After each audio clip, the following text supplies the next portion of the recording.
Buenas tardes a todos, bienvenidos al nuevo módulo de electrofisiología. Para empezar este módulo vamos a hablar de mecanismos arritmogénicos. En principio vamos a empezar definiendo conceptos básicos de la electrofisiología y de la fisiología de conducción normal del corazón. Y para eso vamos a hablar de qué es el potencial de reposo. El potencial de reposo, o cuando hablamos de la célula polarizada, entre comillas, tenemos que entender que la célula es eléctricamente negativa en su interior, y esto no se debe a que posee más cargas negativas, sino a que posee menos cargas positivas. Y eso está dado principalmente por el gradiente que se obtiene a través del funcionamiento correcto de la bomba de sodio-potasio ATPasa. ¿Qué hace esta bomba sodio-potasio ATPasa? Simplemente retira 3 cargas positivas, en este caso sodio, y ingresa 2 cargas positivas, en este caso potasio. Posteriormente, el potasio se acumula dentro de la célula, y esto, como ustedes saben, el potasio es un ion altamente difusible entre la membrana plasmática porque está lleno de estos canales que se ven acá, de potasio. Entonces, una vez que se acumula el potasio dentro, hay mucho más potasio dentro de la célula que fuera. Entonces, el potasio tiende a salir a favor de su gradiente. Y esto permite que tanto la salida de potasio como el menor ingreso de cargas positivas lleve a que la célula se encuentre en reposo polarizada, alrededor de menos 80. Ahora, hay células cardíacas cuyo potencial de reposo es menos 90, y hay células cardíacas cuyo potencial de reposo es menos 60. ¿Bien? Varía dependiendo de la célula. El segundo concepto fundamental es qué es el potencial de acción. Bueno, el potencial de acción simplemente es cómo, a través del ingreso de ciertos iones, la célula genera una despolarización, es decir, pasa de tener cargas negativas a tener cargas positivas en su interior. Y esto permite que principalmente en el corazón, a través del ion calcio, se produzca la contracción. ¿Cómo ocurre? Bueno, vemos el caso de las células. Ahora vamos a ver más adelante que hay dos tipos de potencial de acción a grandes rasgos en el corazón: el potencial de acción de respuesta lenta y el potencial de acción de respuesta rápida. En este ejemplo yo les voy a mostrar el potencial de acción de respuesta lenta, ¿sí? Donde cuando la célula se encuentra polarizada, ¿sí?, alrededor de menos 60 en este caso, se activan canales especiales. Fíjense, estos canales especiales están sobre todo en los nódulos, nódulo sinusal y nódulo auriculoventricular, que se activan cuando la célula está polarizada. ¿Bien? Cuando la célula está polarizada, se abren canales especiales que permiten el ingreso de calcio. Este calcio lo que va a hacer es despolarizar la célula hasta llevar a este otro potencial, que es hasta este otro umbral, quiero decir, que es el umbral, el potencial umbral. ¿Bien? El potencial umbral lo que va a hacer es abrir el resto de los canales disponibles de calcio, sodio, etcétera, permitiendo que la célula bruscamente se despolarice, ¿sí? Porque van a ingresar no solo por el potencial, por el canal abierto por hiperpolarización, sino por el canal abierto por llegar al potencial umbral, y esto va a permitir que la célula en este momento sea neutra o incluso positiva, más 10 o más 20, como se ve en esta imagen. Este calcio va a ser el responsable en las células miocárdicas posteriormente, y el calcio que proviene del retículo sarcoplasmático, de unirse al complejo tropomiosina y generar la contracción. ¿Bien? Como les dije, hay dos potenciales de acción: el potencial de acción de respuesta lenta, que es este que está acá, que es el que acabamos de explicar, y el potencial de acción de respuesta rápida, que es este que está acá. ¿Bien? Empezando por el potencial potencial de acción de respuesta lenta, tenemos que decir que en menos 60 dijimos que la célula se encuentra polarizada. Estos potenciales de acción de respuesta lenta se encuentran en las células que poseen el mecanismo de automatismo, que es la propiedad por la cual estas células, ejemplo el nódulo sinusal, abren canales especiales, como vimos recién, de calcio, que permite que el potencial de reposo pase al potencial umbral, que está alrededor de menos 40. Esto se llama despolarización diastólica espontánea. ¿Qué quiere decir? que cuando la célula está en reposo, ¿sí? Cuando la célula está, perdón, polarizada, la célula permite la apertura de estos canales, que al llegar al potencial umbral permiten la despolarización y luego el ciclo se repite. Fíjense que en el potencial de acción de respuesta lenta, fíjense que no hay un reposo real, fíjense que la curva es siempre ascendente. ¿Por qué? Porque siempre se dirige hacia el potencial umbral. ¿Por qué? Porque están abiertos estos canales de calcio especial. ¿Bien? Ahora, fíjense que en el potencial de acción de respuesta lenta, de respuesta rápida no ocurre esto, la célula no se despolariza por sí misma, requiere de un estímulo. ¿Dónde está ese estímulo? Proviene de estas células, del nódulo sinusal, por ejemplo.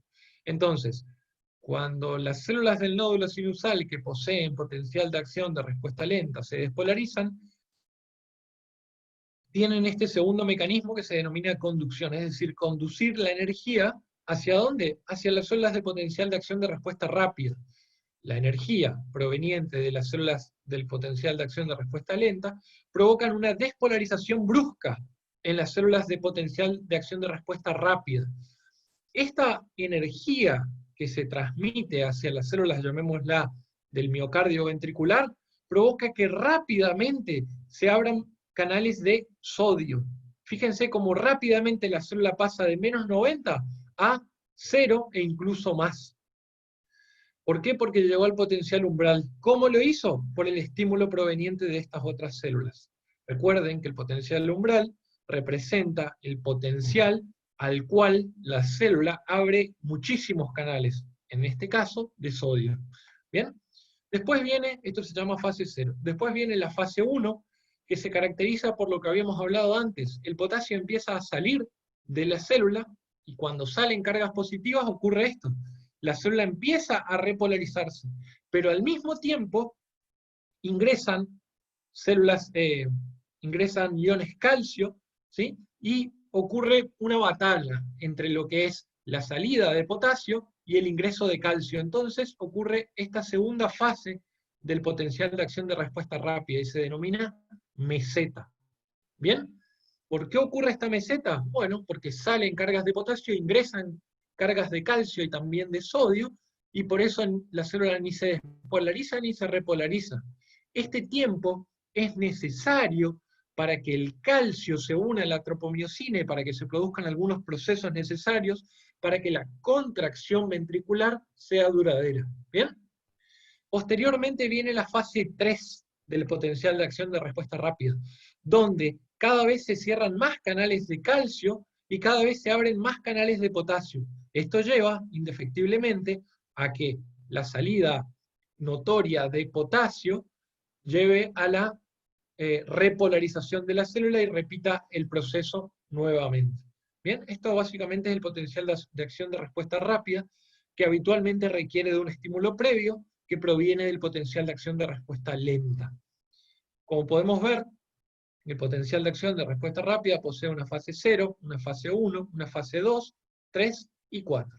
Mientras que el potencial de acción de respuesta lenta solo posee una fase 0, una fase 3 de repolarización, y después posee una fase 4, que no es estable como en el potencial de acción de respuesta lenta, sino que posee esto: despolarización diastólica espontánea, producto de canales de calcio que se abren especialmente cuando la célula se encuentra polarizada. ¿Bien?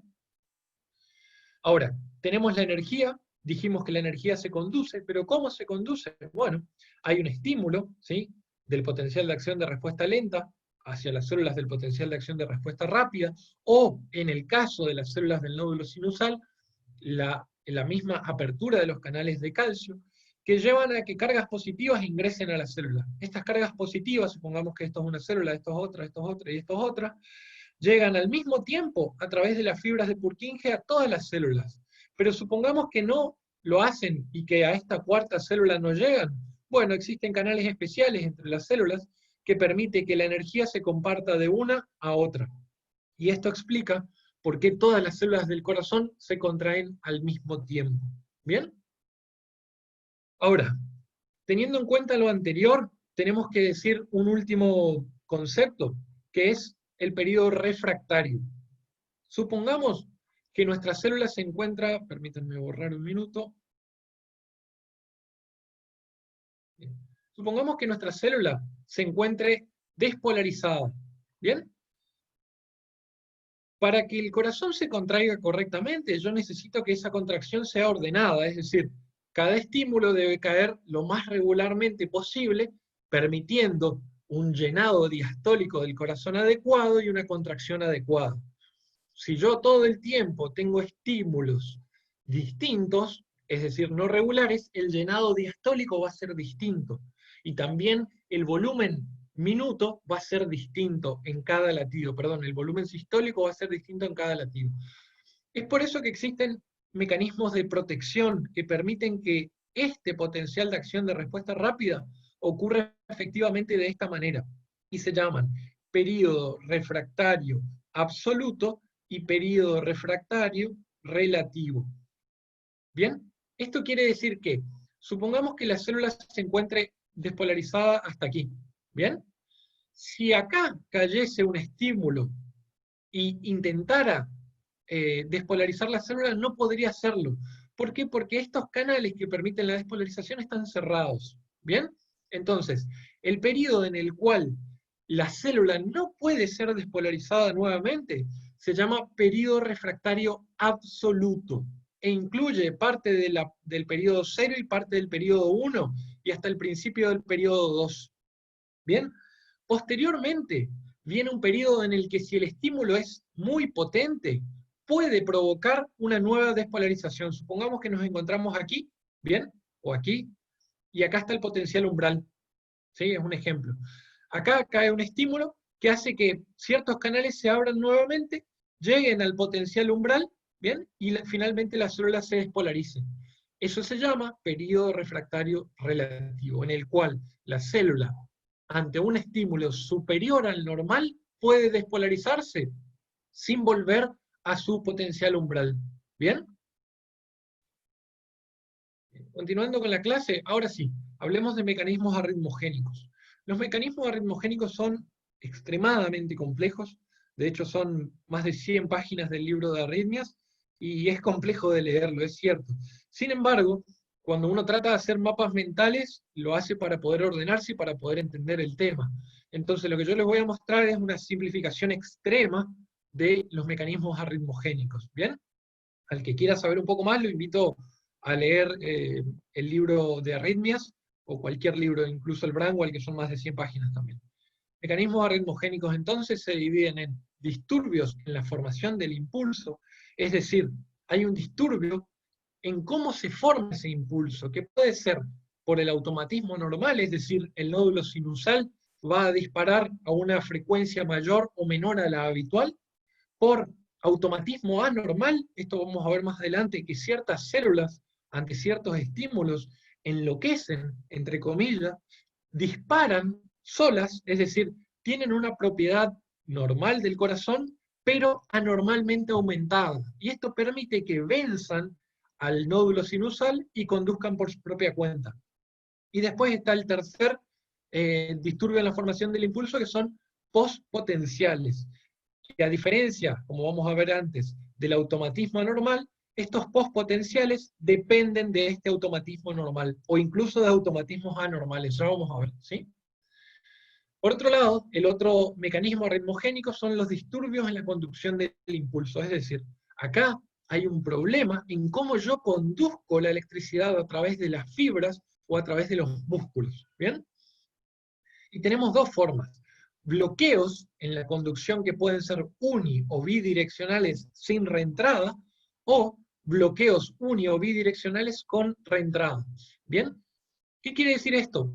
Cuando el estímulo desciende por el sistema de conducción, puede bloquearse, y puede bloquearse de ida y de vuelta, ¿sí? Estos se llaman bloqueos bidireccionales, o pueden bloquearse solo para la ida y no para la vuelta. Esto es fundamental para hablar de reentrada, como vamos a hablar enseguida.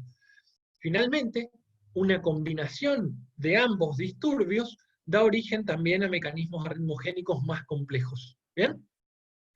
El mecanismo de reentrada, que lo vamos a desarrollar más adelante, tiene dos tipos de reentradas: una reentrada micro, es decir, entre un pequeño conjunto de células, y una reentrada macro, que incluye estructuras más complejas del corazón, ¿bien? Como pueden ser el istmo cabo tricuspidio, fibras anormales, como es el caso del Wolf, el nódulo AB, etc. ¿Bien? Hablemos entonces primero de mecanismos arritmogénicos, disturbios en la formación del impulso, automatismo normal. Estamos acá. ¿Bien? Entonces, el automatismo normal da origen a arritmias cuando se altera la capacidad intrínseca de automatismo, que habitualmente en condiciones normales, el nódulo sinusal es quien comanda y lo hace entre 60 y 100 latidos por minuto. Hay veces que este sistema nervioso autónomo tiene inconvenientes y provoca, fíjense, es fundamental que ustedes entiendan este concepto, taquicardias o bradicardias, pero clínicamente inapropiadas. ¿Por qué digo esto? Porque si ustedes salen a correr, van a estar taquicárdicos, pero esa taquicardia es producto de el ejercicio que ustedes están haciendo, es decir, es clínicamente apropiada, y eso no es una arritmia. Esto simplemente es una variación normal de la conducción cardíaca que permite aumentar el gasto cardíaco. Yo sé que voy rápido, pero si bien la clase es corta, hay que tratar de sedimentar estos conceptos. En cambio, cuando hablamos de una arritmia, estamos diciendo que esa condición de taquicardia o bradicardia no es clínicamente apropiada. Por ejemplo, un ejemplo tonto sería aquel paciente que sale a correr y está a 40 por minuto. Está sinusal, pero está a 40 por minuto. ¿Por qué ocurre esto? ¿Bien? Eso quiere decir que es clínicamente inapropiada. Dentro de las bradiarritmias clínicamente inapropiadas tenemos el hipotiroidismo. Una persona que tiene que estar a 70, 80 por minuto está a 50, culpa de la tiroides. Los pacientes vagotónicos, y acá está el ejemplo del deportista, que es un ejemplo normal, pero en casos extremos, por ejemplo de sueño y enfermedad del nódulo sinusal, hay bradiarritmias clínicamente inapropiadas. Y después están las taquiarritmias, el hipertiroidismo, la intoxicación con cocaína, o la presencia de algunos fármacos, como por ejemplo la noradrenalina, etc. ¿Bien? Vamos al segundo mecanismo arritmogénico. Estamos en disturbio de la formación del impulso, hablamos de disturbios del automatismo normal, ahora hablemos del automatismo anormal.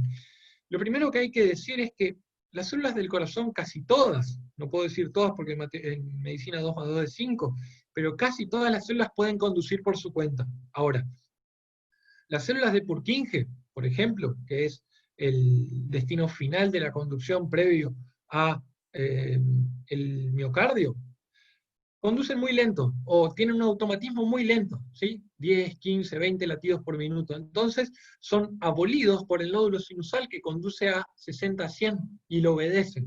En cambio, en condiciones patológicas, ciertas células de Purkinje, de las de His, del nódulo AB, y principalmente de las células auriculares y ventriculares, enloquecen y generan un automatismo inadecuado. Por ejemplo, por disturbios en el potasio, por disturbios isquémicos. Entonces, ¿por qué nosotros insistimos en la unidad coronaria que el potasio esté por arriba de 4? Porque sabemos que el potasio bajo desarrolla arritmias porque ciertas células enloquecen y generan automatismo propio. Lo mismo que isquemia. ¿Cuántas veces escuchamos decir, bueno, el paciente hace arritmia porque está isquémico, estudiémoslo, solucionemos la arteria comprometida y seguramente la arritmia se solucionará? Esto funciona así porque le sacamos el sustrato a la arritmia, le sacamos el trigger, ¿bien? Volvamos acá.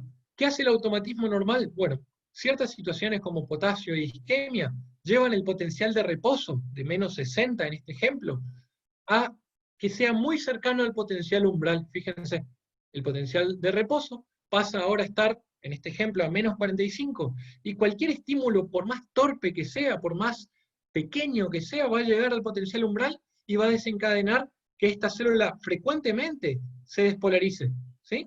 Y al despolarizarse frecuentemente, lo va a hacer por arriba de la despolarización del nódulo sinusal y va a tomar el control. Esto pasa, como les dije antes, en arritmias auriculares, en arritmias ventriculares, etc.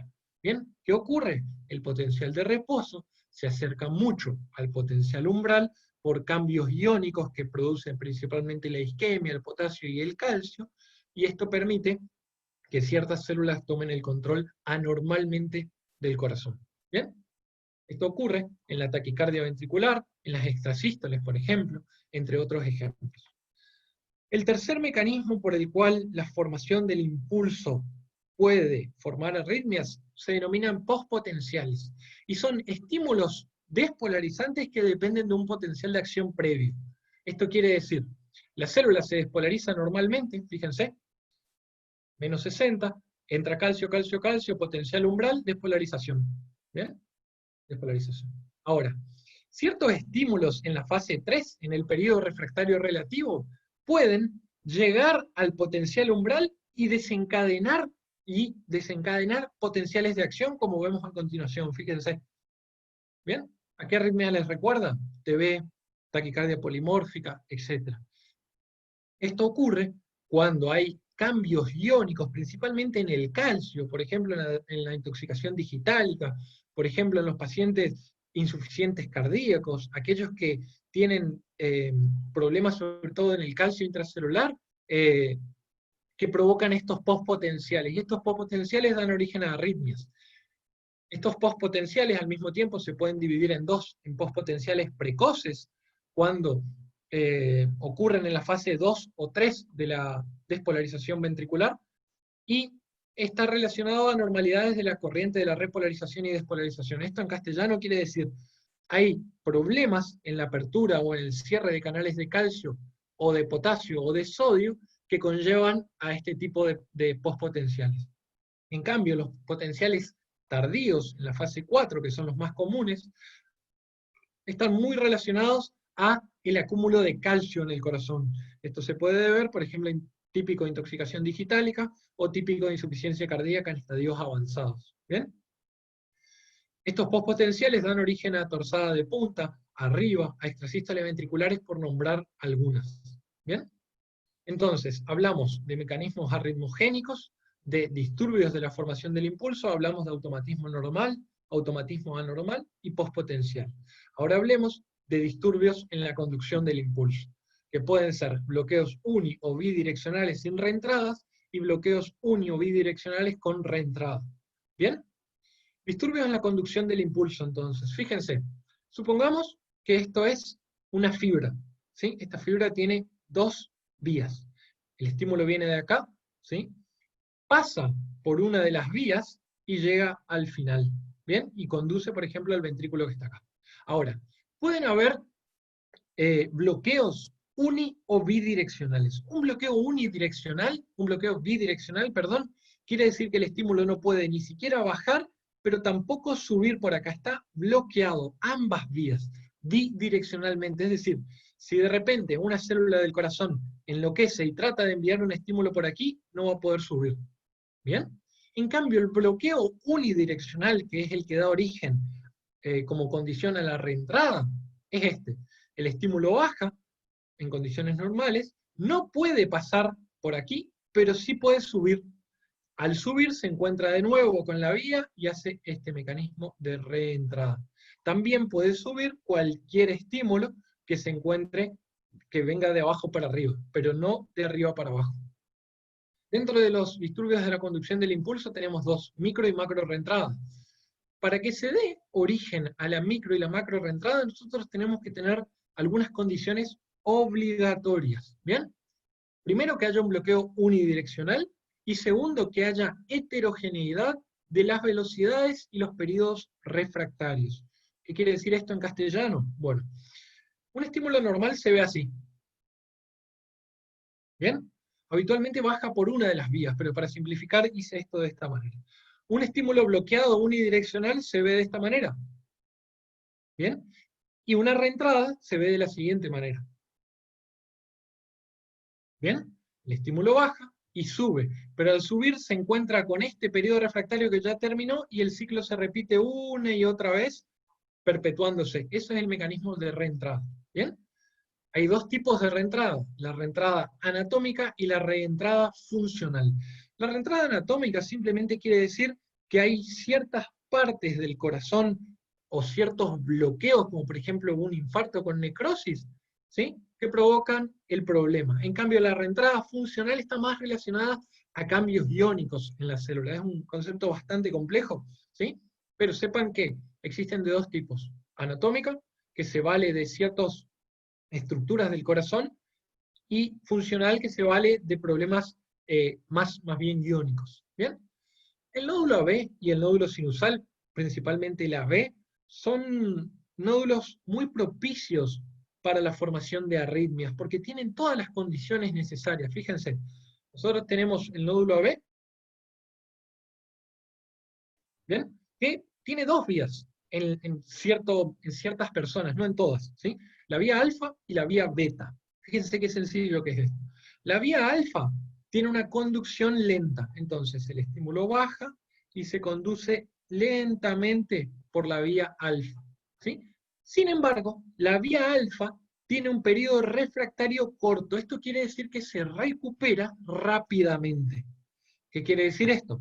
Si bien conduce lento, cuando la conducción terminó y llegó hasta aquí, el próximo estímulo ya lo puede despolarizar porque el periodo refractario es corto, es decir, la célula enseguida se encuentra lista para ser estimulada nuevamente. ¿Bien? En cambio, la célula beta tiene una conducción rápida, el estímulo pasa rápidamente por la vía, pero el periodo refractario es largo. Es decir, si yo quiero estimular esta célula, tengo que esperar, porque no puedo hacerlo. Ahora, siempre y cuando el estímulo sea sinusal normal, ¿sí? La célula va a hacer esto, va a bajar vía alfa, ¿sí? Va a bajar vía beta, conducción rápida, y sigue. Baja vía beta, conducción rápida, sigue. Baja vía beta, conducción rápida y sigue. Ahora, fíjense, esto es lo que ocurre normalmente. ¿Bien? Ahora, imagínense que ustedes tienen una extrasístole. Esta extrasístole da origen a un latido, a un estímulo, que no se va a conducir por la vía beta y que sí lo va a hacer por la vía alfa, ¿sí? Que tiene una conducción lenta, entonces lo va a hacer lentamente. ¿Y por qué no lo va a hacer por la vía beta normal? Bueno, porque seguramente el estímulo anterior que estimuló al corazón dejó a la vía beta en el periodo refractario, que es largo. Entonces, no se encontraba apta la vía beta para ser conducida y este estímulo que ocurre antes, por eso se llama extrasístole, de lo normal, va a conducir por la vía alfa. La conducción va a ser lenta y esa lentitud va a permitir que el periodo refractario de la vía beta termine. Al terminar el periodo refractario de la vía beta, se va a encontrar apta para que el estímulo continúe y perpetúe el ciclo. Y como la conducción de la vía beta es rápida, lo va a hacer rápidamente y se va a encontrar con la vía alfa, que tiene un periodo refractario corto, apta para ser estimulada nuevamente. Entonces el ciclo se va a repetir una y otra vez porque están dadas las condiciones. Una conducción rápida más un periodo corto. Una conducción lenta con un periodo refractario lento. Una y otra vez se repite el ciclo. ¿Bien?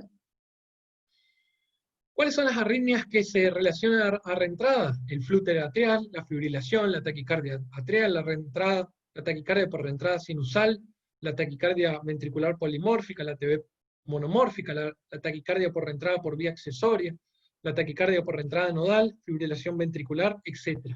Y fíjense que ahora vamos a hablar del último concepto. Acá nosotros tenemos un bloqueo unidireccional por esta vía, dada por su periodo refractario largo, ¿sí? Déjenme borrar así les explico bien. Bien. Entonces, acá nosotros tenemos un bloqueo unidireccional dada por un periodo refractario largo normal de la vía beta, entonces baja por la vía alfa, ¿sí? Y se encuentra luego con la vía beta. Y está dada por una extrasístole o por un postpotencial, es decir, se combinaron dos mecanismos, disturbios en la conducción con postpotenciales que eran disturbios en la formación del impulso, y es así como se forman las arritmias. Finalmente, tenemos que decir que, supongamos que vamos a formar una ATV. ¿Qué tenemos que hacer? Tener un bloqueo unidireccional. Echémosle la culpa, por ejemplo, a un infarto. ¿Sí? Infarto, necrosis, bloqueo unidireccional. Por otro lado, tenemos un paciente con el potasio bajo.